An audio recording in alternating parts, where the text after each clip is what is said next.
Good morning, my brother. How are you, sir? I'm fine. I hope you're doing well too. Oh, by the grace of God. The last time we spoke, we were not so impressed with perhaps the kind of response we are getting even with regards to relief and everything. Has it improved? Yeah, good morning and good morning to your cherished listeners. I can tell you on authority that there has not been any improvement. The only thing we begin to see as government presence or visibility in the area is the deployment of NADMO officials. NADMO officials are here driving in pickups. NADMO officials are here driving around water tanker, and that is all. They say they have put in place an interministerial committee. I think if you are bestowed with your responsibility, the ideal thing, you have to take an informed step in resolving the matter. The ideal thing to do is to visit the area, to see things for yourself. But here we are, my brother, this thing is not happening.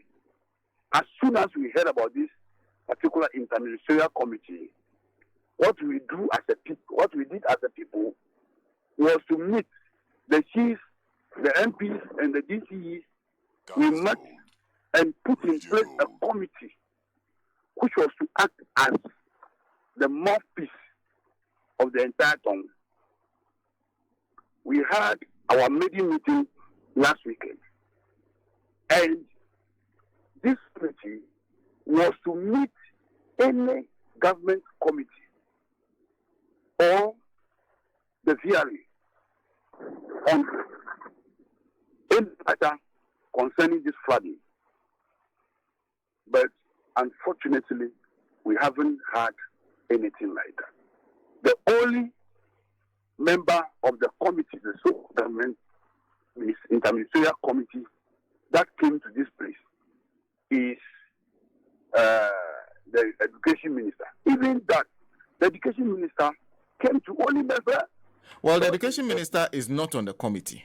So it means none of their members has been here ever since. So none at all. At all. There is nothing like government response. Look, my brother, the relief items that we are taking delivery of have been coming here,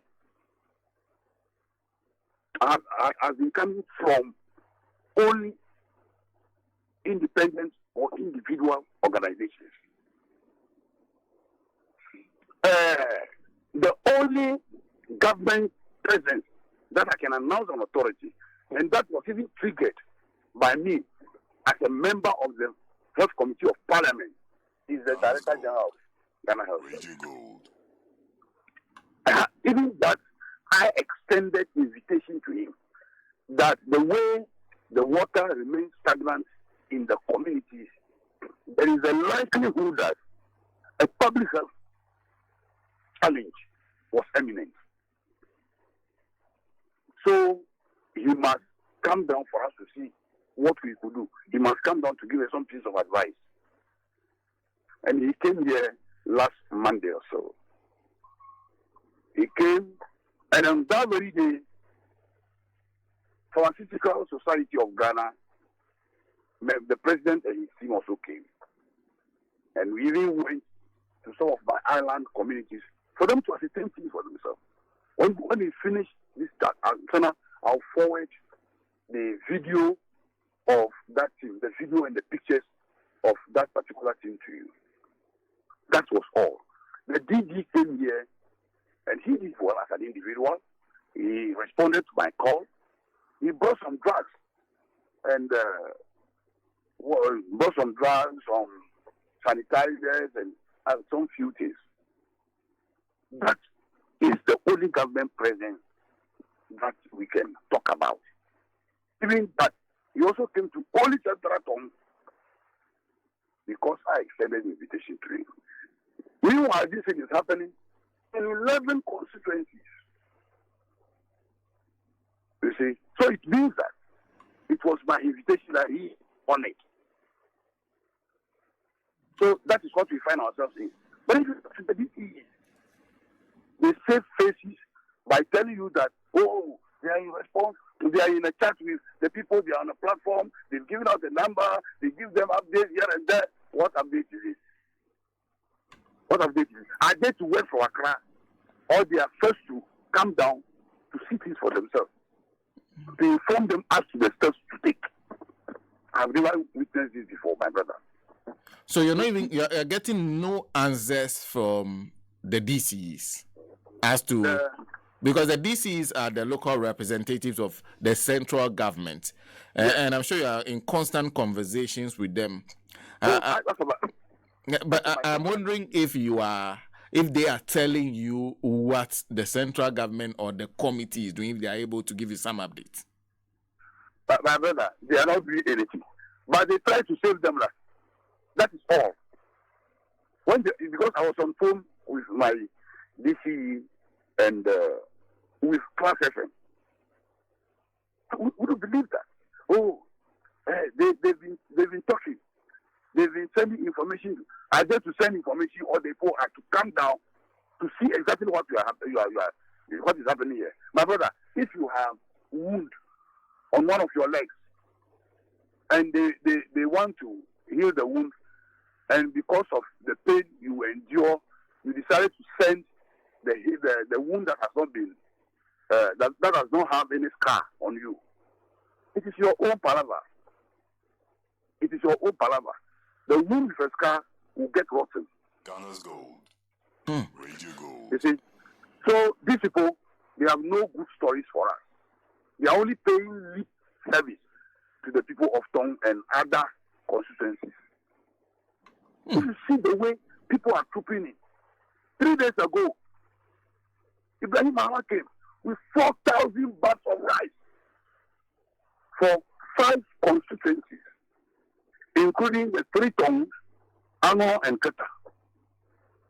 He came in a grand style. You see? So if you look at all these things, the Tanker Owners Association, they were here. We wrote to Latter-day Saints. We took delivery of their items 2 days ago. Yesterday, despite group of companies, Genstar Energy and despite media, they were here to make presentations. Individuals are coming with their items, but we haven't seen anything government. When you call them, they talk, blah, blah, blah, blah, blah, blah, and that is all. You see, it's very painful. It's very, very disheartening. You see, this tells us the comments the president made, Ghana's gold. the comments Radio the gold. sanitation minister made. The sanitation minister, look, I challenge the VRA in the face that they never made any attempt to engage the community. Do you know what they told me?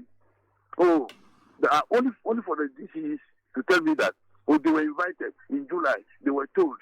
So if you were told, are you the only biggest stakeholders in the various constituencies? Why were we MPs not asked to come to that meeting? Even that, I am beginning to believe that they were made to save face. They were made to make those statements just to pacify our people. You were there. People have bags of maize. People have grown cassava on their farms. People have a lot of things to pick. So, Sena, if you are told that death is coming as a result of maybe death will come in the form of a wild animal coming to devour you, why won't you find your place at the highest point of the tree so that you'll be safe? You see, some of these things, the entity giving is becoming too much. They end up virtually politicizing whatever they do. To the extent that our own brothers and sisters that they pick from our communities to make DCEs are always going their way. They will not say that, look, this is not right. I understand them. Otherwise, if you do that, you will lose your job. So I understand our brothers. They are helpless, but there is nothing they can do. They are entrusted with the duty of saving the face of government. So that is what you're seeing. You're seeing DCs, instead of fighting for the people, who are always putting up a defense for government, even though government is doing little. That is what I have seen. Because I know that nothing is going on. Would you believe that when PRA brought the first consignment of relief items, would you believe that the Director General of NADMO drove all the way from Accra with many, many vehicles, with a lot of vehicles following him as members of his entourage? Did he bring something himself? They never brought even a thing. When they came, they were in that their jacket and they were throwing their weight about. Would you believe that the Director General was pushing me not to appear in the picture of the team receiving the items? Really? That was all. Yes. The so-called Director General, who is struggling to become a member of Parliament. And I'm entering my third term. Look at that. Look at that. The Director General of NADMO is from your constituency? Yes. No, not from our constituency. Okay. Ajiman is not from our constituency. Okay. He's Okay. one of the Asante Atin communities. Okay. So you have a committee. So the 3 Tongu constituencies have set up a committee that's ready to engage the interministerial committee. Just that you haven't heard from them. Charged with the responsibility of speaking on behalf of the entire Tongu. I am a member. Honorable Samuel Kudeso Ablakwa is a member. Honorable William is a member. The 3 GCEs, Mozunyan, Divine Penu, and Setagi are all members. With some prominent chiefs, we have never received. I'm a member. We are even on a platform, but we have never received any information from elsewhere up to today. It's like about 2 weeks now since they set up that committee. And you say all you see are NADMO pickups and water tankers. That is the only visibility of government. But because they are also financially deficient, they are not able to do anything. Look, sir, ask me this. Government came out, or let's say VRA, came out to make a pronouncement that they were going to handle the situation. They were going to pump in 20 million Ghana cedis. Today, we haven't seen anything. Ghana's gold. It was initially Radio that gold.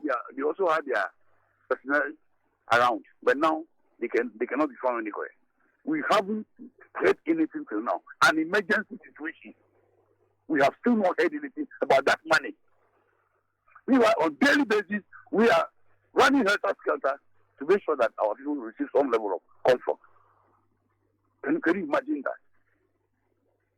When you come to the place, you will see that, look, virtually there is nothing government. There is nothing government. It is rather individuals and corporate organizations that are trooping in with relief items. You will not even see any government official engaging anybody anywhere, at least giving them some comfort. No.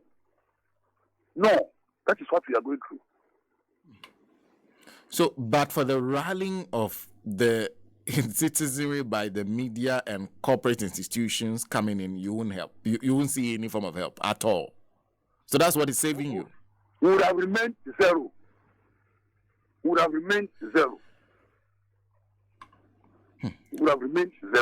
Honorable, what needs to change? What needs to change? Government has to come in. You know, we are beginning to believe that the statement made by His Excellency the President at Member, he meant it. It means that the degree or the way they handle any emergency depends on the number of the votes they pull from there. Otherwise, this particular situation deserves a state of emergency. A state of emergency would rather help government to solve this problem. Look, Sena, what we are talking about now is a very serious matter. When you get to the place, the level of devastation, you weep. When I took the Pharmaceutical Society of Ghana, the president to Bakpa Abadiokoma, he wept. people's livelihoods are gone. Even their own buildings are stuck in water. And the level of water, at times, you can only see the roof. At times, I'll forward the video and the pictures to you. At times, you can only see the roof. Look, Sena, cement and water, they do not stay together for long. So even the broad buildings that are submerged in water, in some few days or few months' time, those buildings will collapse by themselves. These are issues we should be looking at. These are people we have evacuated and put somewhere. Their children's school has come to our house. Everything has come to naught. Electricity power has to be disconnected. The whole community is submerged in water. Yet people don't see the wisdom in trying to come out to see the way we could solve the problem. We remain as if we are orphans because our voting pattern is not in line with one political party. So these are the things we are going through. My brother, the situation is this. We can continue depending on relief items, food items, and blah, blah, blah. Very soon, children will be asked to register their exams. The parents will have to dole out some money. Where will they get it? Now that their livelihood, everything is gone. Where will they get it? Very soon, at some places, the water is getting evaporating, and the situation is getting better. They can't go back to occupy those rooms. Why? Because they had been in water for over 2 weeks. And that is dangerous. As for the mud buildings, they are all gone. So why? We must be thinking of resettlement. We must be thinking of rolling out some livelihood programs for these victims so that they will be able to live normal life. And nothing has started. When? Are their children coming to write the same exam with those in Accra? Ghana's gold. Look at all these things. Oh, we sympathize with you, and we'll continue to provide a platform for these stories to be told, at least to put pressure on government to act. I don't know why government will not declare state of emergency. I don't know, because we don't vote for them. Look, my brother, I think that the state of emergency would have solved this problem. State of emergency will maybe lessen government's burden. We say we don't have money. Yet you are paying this service as if you have it. With state of emergency, other international organizations will come in. They will come out with food items. They will come out with solutions in the long term. Apart from that bread and butter issues, they will be thinking of rolling out some livelihood programs for the people. They will be thinking of resettling the people. But with Ghana government, we are just there like that. No hope. Nothing. I don't know what the Tongus have done. These are people who have sacrificed their livelihoods for the good of Ghana. For Ghana to be lit. These are people who sacrifice their livelihoods. No compensation, nothing else. Sena, you know the flooding occurred in 1960, 1963. And 60 years down the line, it has recurred. Our people have never enjoyed any compensation. They only took care of people. They only took care of the people in the upstream. They give them scholarships. They do a lot of things. But you see the number of scholarships that the VIA brings to our place, and it is always entrusted in the hands of some individuals who determine who should go. Our people have been suffering as we speak because of the aquatic waste on this river. You come from here, you know what I'm talking about. Sena, our people, a lot of our boys are suffering from here. The land, as a result of the flood, is the past. Most of them are infertile. If you go to my overbank, you can't even think of farming. They are infertile. So some of my people are compelled to go to Bupe and others to look for greener patches. Most of them have returned home blind as a result of uncle psychiatrist. And look at what has been meted out to us. I said meted out to us because this thing that happened is man-made. This thing that happened is out of irresponsibility. This thing that happened is out of inefficiency on the part of VRA. So are we born to be suffering? Are we born to be suffering not in the hands of nature, but in the hands of people? Is disheartening. Oh, thank you very much for speaking to us this morning. I'm grateful. Very good. You are doing well. You, Class FM and other media houses, you are doing your best. And I hope people from the international community will be touched, embassies will be touched by our plight and come to our aid. Okay. The food stuff that we are taking, it cannot continue like that. The point to be reached, we equally stop. If you look at the way the local community is helping their brothers and sisters, you marvel. They continue bringing food stuff. Even one person called me yesterday to come for a cow, to come for one bull to kill for the people. And I'll be going for it today. Oh, and you believe? And you believe? Oh. He just called me and said, my brother, you are helpless. And I've seen what you are going through. I've seen the way you are running helter-skelter. Come for one cow and kill for the people. Because they bring mackerel. Those things, how many can one person take? Even the whole household may be taking 2 or 1. And how many days can they live on that? At least they need protein. So I think that will also save us in a way. So I'm going for it today. Well, Honorable Akufo-Addo, I wish you all the best. Thank you so much, my brother. That's the Honorable Member of Parliament for Central Tongu speaking to us about their situation. Looks like nothing has changed, but for the benevolence of the Ghanaian, of companies, of institutions, of individuals, they will still be struggling. They still need government to step in. And one of the things